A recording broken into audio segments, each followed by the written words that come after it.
मुख्यमंत्री सामूहिक विवाह योजना अंतर्गत रायपुर के ब्लॉक तिल्दा ग्राम बंगोली उन्मुक्त शासकीय पूर्व माध्यमिक विद्यालय में आयोजित सामूहिक विवाह में 27 जोड़ा परिणय सूत्र में बंधीन।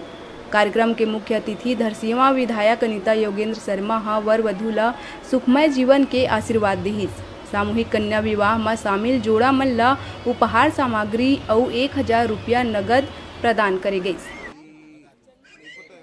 ग्राम पंचायत बंगोली में मुख्यमंत्री कन्या विवाह योजना के तहत और सामूहिक विवाह 27 जोड़ों का यहाँ पे किया गया।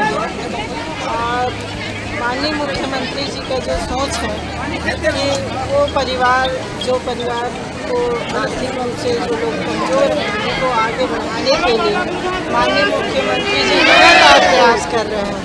शादी करने में सक्षम नहीं रहते उनके लिए बहुत ही महत्वपूर्ण योजना है और इसका लाभ उठाना चाहिए। कन्या विवाह योजना के अंतर्गत हम महिला बाल विकास विभाग की ओर से गरीब परिवार की कन्याओं को इस योजना से लाभान्वित करते हैं। इसमें कन्या की उम्र 18 वर्ष होनी चाहिए, वर की उम्र 21 वर्ष होनी चाहिए, छत्तीसगढ़ का उसको मूल निवासी होना चाहिए और हमारा जो गरीबी रेखा का राशन कार्ड है वो उसके लिए अनिवार्य होता है। किसी भी परिवार की प्रथम 2 कन्याओं को हम इस योजना से लाभान्वित करते हैं। ये पूरे ज़िले में इस तरह के आयोजन लगातार